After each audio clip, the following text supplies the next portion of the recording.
I'm going to address the problem I have over here. The porch roof is not the same height and pitch as the garage roof. They run into each other. And right here, they never sealed it up properly and water was running inside. I'm going to take this siding down. I'm going to find out if this pole is real or just for looks, and maybe take it out of the way temporarily. I'm going to get the siding out of the way, and we're going to replace the rotten plywood, tear off the OSB, see how bad things are, replace any studs that might be in need of replacing. Pressure treated plywood down there, new plywood up here, and fixing that properly so it doesn't leak anymore, because these guys are idiots. More on that in a bit. The siding is off. I don't know if this stuff is as good as Tyvek, but what a lot of people don't know is there are pores in here, and there is actually a top and a bottom. And the reason for that is that if water does get on this stuff, these are like scales. And water, even water gets behind it, it's supposed to run out over the scales and then run down the front. This is put on sideways, so they have effectively rendered this stuff useless. And as you can see,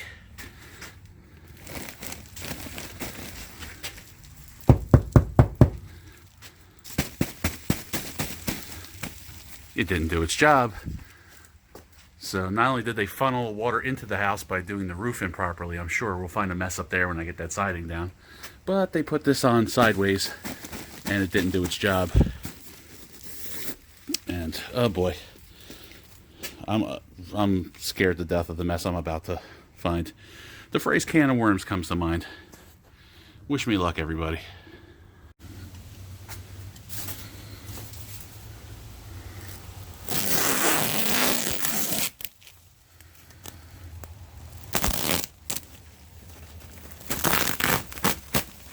Oh boy. That looks like Dookie. Wonderful. I'm cutting the OSB with the knife. It's another reason why I do not endorse using OSB. You get it wet, it turns into oatmeal, and it stays oatmeal. Plywood can get wet and dry out a bunch of times. It'll warp. It could even delaminate a little bit. But what it doesn't do is turn into this after just a couple of times of getting wet. This practically falls apart the first time it gets wet. It is garbage. So remember, guys, cheap isn't necessarily good, and good is never cheap. Oh boy. All right. I'm going to talk to the homeowner, see if he'll let me cut this tree out of the way. This just keeps getting better, guys. This is just stuck to the insulation, basically. There's no structural integrity left in it. And I've started taking apart the siding around here for the garage door, and I found out that they only nailed every other panel. Oh, maybe every other panel. Just, I don't know. I mean, it was a short gap. It was between the corner and a J channel. I guess I just would have been afraid of stretching it so that by the time I got to the top of the door on this side, and by the time I got to the top of the door on that side, it wouldn't have lined up. But I don't know. Couldn't throw one nail in there? Come on. But did they put this? Nope, this is sideways too. So if water had gotten in there, it would have just rotted everything out. All right, well, on the plus side, tar paper doesn't care which way you put it. So talk all you want about new technology and Tyvek and how much better it is. I won't disagree with you, but I will say tar paper gets the job done too. It did for many, many years. And this might not have been so terrible if there had been tar paper instead of sideways Green Guard value wrap. And whatever this stuff is, we just threw whatever we had laying around at this, I guess. I don't know. I really want to round up these guys and have them face a firing squad. What is this? That cardboard insulation crap? I don't know. I guess we'll find out once I continue digging into the can of worms here. Oh, I love my job. Yes, by all means, when you bend a nail, just proceed.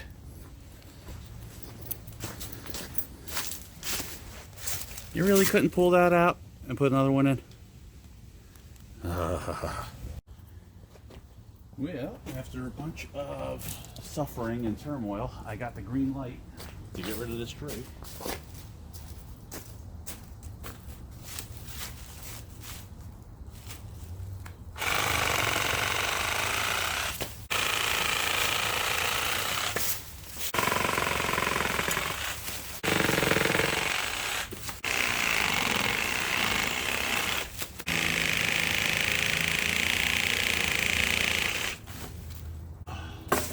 Goodbye, obnoxious tree.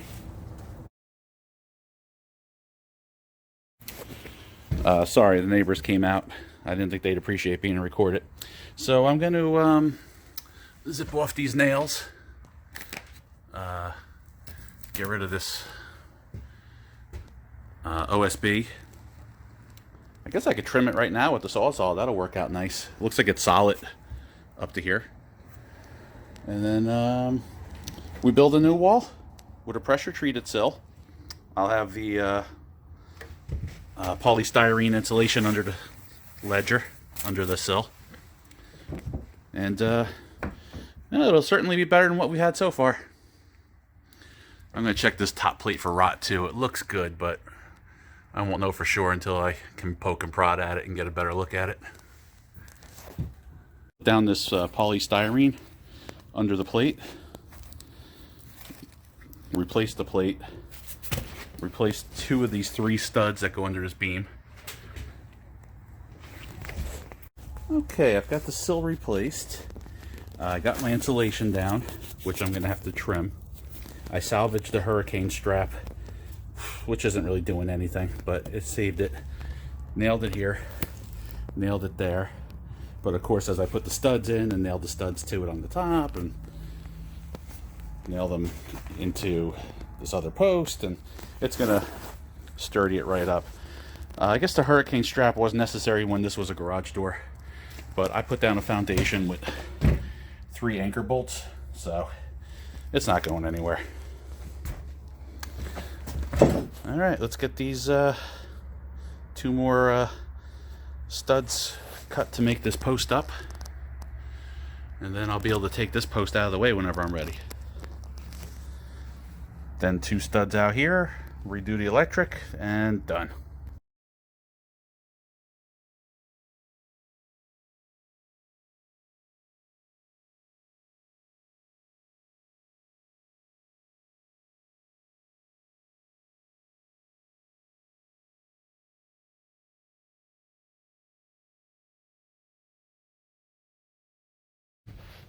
Okay, so after reframing this wall, that wire is back in there, the receptacle is done.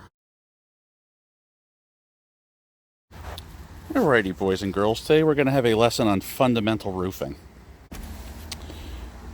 So this roof appears to be done properly upon first glance. What's wrong with this picture, guys? There should be a cut shingle that covers from the keys up. There should probably be some nails holding the shingle down. I don't see a single nail. This doesn't go under the J channel, so it's a leak at the top of the roof, which means water is going to run under everything. Hopefully the flashing is done properly, but I ain't gonna hold my breath because nothing else I've seen is done properly. Again, no shingle. You shouldn't be able to see this part of the shingle. This is the part that should be under the shingle above it. See, you can't see it, can't see it. You can see it. And there's no nails. Again, no nails. The shingles are sliding down the roof. I've been told there's no nails in them. Do you see this sliding? The key isn't touching. You might think I'm extreme for saying this, but these people should be rounded up and shot because they're destroying people's lives by doing work like this. Anyway, gonna get to tearing this siding off and seeing how bad the rot is.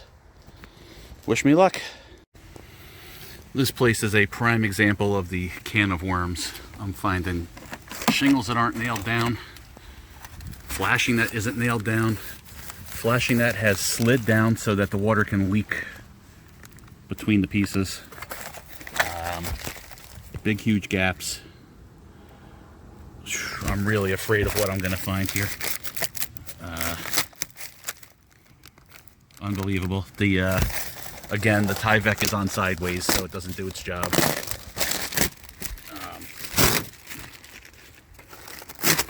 It's a sad state of affairs when the siding is nailed on better than the shingles are. Look, big gap, leak, that's where we were rotting out. This piece is over the top of this piece. I mean, that's not how you do flashing. Stuff like this ruins people's lives. You know? Someone invests every nickel they have in a house, and then they have to spend major cash to fix the house up because somebody screwed them. Someone did a terrible job just for the fun of it. If you don't know what you're doing, you don't take on the job. But if you do know what you're doing and you screw people on purpose intentionally, there's a special place in hell for you. This is potentially bankrupting someone. This is potentially taking away their retirement fund, how they feed their children. Taking away the roof over their head when they go bankrupt and lose their home and end up homeless. As far as I'm concerned, you do this kind of work, you're trying to kill someone. So I'm gonna have to fix all that, but it looks like I caught it. The water must not have been getting blown under here too often, and the rot isn't too bad. I pulled out this piece, which was rotten. It wasn't rotten up here, but I needed a good place to get the saw in. Down here, I don't know how well you can see. We got rot. It's a little black, but it's still pretty solid. It's just a little bit of softness to it.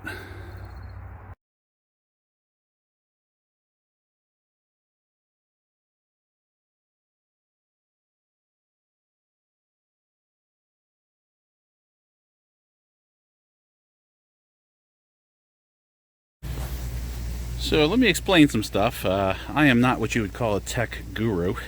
I record my videos with my phone. And you missed some stuff because I ran out of memory on my phone. And it took me a while to clear it up and fix it. But anyway, here's where things stand. I got the shingles under the flashing instead of over. And now I just have to put a piece that is just to dress it up, make it look good, which I will then nail and put some tar over the nail heads just to seal it up. It's for cosmetic purposes. I did one coat of Red Guard. Really didn't need it. It was more of a formality. And now the temperature has dropped. No sign of it coming back up again. So I'm not even gonna get a chance to do a second coat. So that's gonna have to be good enough. Put it on good and thick where this roof meets that wall. So I'm just gonna finish this up. I can't even finish re-nailing the roof because if I try to lift them up in cold weather, they'll crack. And then after I finish this, I'm just gonna take these shingles off. You can see there's no nails holding them down, and they left them over the flashing. And I will put them under the flashing and cut a strip, same as here. Nail it down, put some tar on it over the nail heads, and that'll have to be good enough until springtime. Fingers crossed.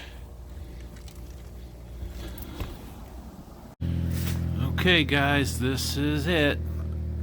got it all buttoned up as best I can. Wait and see what happens when the inspector comes out and does the framing inspection. I'll update you when I have something to update you with.